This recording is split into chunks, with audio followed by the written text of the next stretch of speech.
Yung pagbibigay ng ikapo kasi nasa Biblia. Yung hindi pagbibigay, nasa Biblia din, kaso lang, anak ng dyablo. Anak ng dyablo yung ayaw magbigay ng ikapo, gaya ng mga siibdit, mga Romano Katoliko. Anak ng dyablo. Nasayod ta nga sa ulahing mga adlaw ana ay manungha nga mga mini nga magtutudlo og mga mini nga mga propeta magtudlo og balitad. Unya ang ilang tumo og tinguha mao ang pagpanapi, di ba? Suma pa ni San Pablo, Romans chapter 16 verse 17, kining maong mga tawhana wala mag-alagad kang Kristo kundi nag-alagad lamang sa ilang kaugalingong mga tiyan. 2 Pedro kapitulo 2 bersikulo 1 hangtod sa 2 makit-an og basabta nato nga din kining maong mga tawhana ang ilang limbungan mao ang mga inosente pinaagi sa paghimo og mga tinumo-tumo nga mga istorya o tinumo-tumo nga mga sugilanon. Sama ining pastoy nga ato ang tagaan og reaksyon karon mga sir og mga ma'am. Ngun pa niya mabasa mo daw kuno sa Biblia ang tawag ining ikapulo or paghatag og tithes or kanang 10% kumbaga ikanapulong bahin sa imong gitawag og kita. So karon ang pangutana na apil ba ang mga pastoy nga mokolekta na?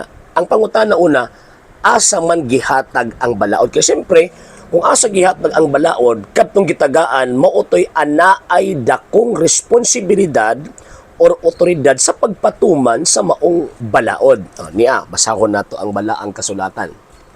Hebrehanon kapitulo 7, bersikulo 5.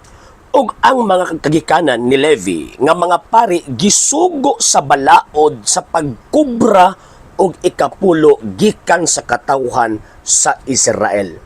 So kanang gisulti din sa balaang kasulatan nga tawag ining muhatag tag ikapulo na ay mga responsableng tao nga gitagaan og tahas sa Ginoong Dios nga mangulikta sa ingon. Mangulikta ni anang maong gitawag og tithes. Og sumala sa nakasulat sa balaang kasulatan ang gitagaan og katungod nga mangulikta ni ini mao kadtong mga pari sa laray ni Levi. Ang question kinibang mga pastoy karon apiling pastoy atong gitagaan og reaksyon naaba ni katungod nga mangulikta, gitagaan ba silang sugo sa Ginoong Dios nga sila ang tawag ini mangulikta? No sir, no ma'am. Ngano man tungod sa hinungdan nga ang maong paghatag sa ikapulo sumala paghapon ni San Pablo nahunong na kana after sa kamatayon ni Kristo kay ang tibuok ang paghalad sa kagalingon gihalad man ni Kristo didto sa gitawag og krus.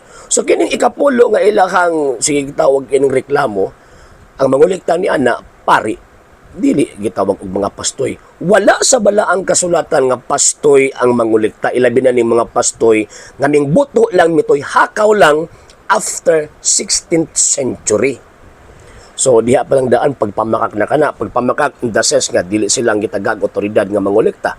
Sa maong text number 2, pagpamakak in the sense nga nagpatuman sila ni anang maong pagpangulikta nga di sila mo igitagaan og otoridad nga mangulikta.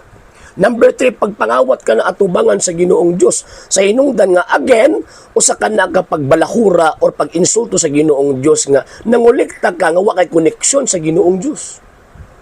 So mahulog nga si bisan kinsa nga muhatag ni ini sa iyang ikapo nga ang iyang gitagaan mga pastoy dili ganina mga pari pag-insulto na sa Ginoong Dios, pag-insulto na sa iyang kabubuton instead of malipay ang Ginoong Dios nimo masuko na no ang Ginoong Dios nimo nga naman tungod sa hinungdan nga instead ang kanang mo ikapo para niya dito man nimo gihatag sa lao mga bulsa ni pastoy.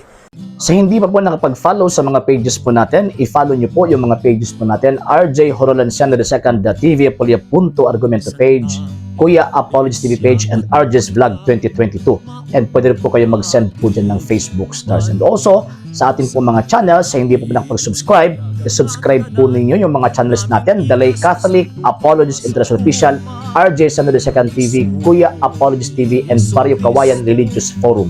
And pwede rin po kayo mag-send po dyan ng super sticker, super chats, and super thanks. And maraming salamat po sa mga kapatid at mga Katoliko na ulis pong tumutulong sa programa po natin. Maraming salamat po. Nang dahil po sa tulong at suporta po ninyo, ang programa pong ito until now, andito pa rin po sa social media. And until until now din po, nangangailangan pa rin po tayo sa tulong at suporta po ninyo dahil wala po kami magagawa rito mga sir, mga ma'am, kung wala po yung tulong at suporta po ninyo. Sa gusto pong tumulong, sa gusto pong sumuporta, pwede po ninyong ipadala ang tulong at suporta po ninyo sa pamamagitan po ng ating mga account numbers dyan po sa ating pong screen. And pwede nyo po kaming i-message sa ating pong page kung via remittance po yung papadala po ninyo. Maraming salamat po in advance.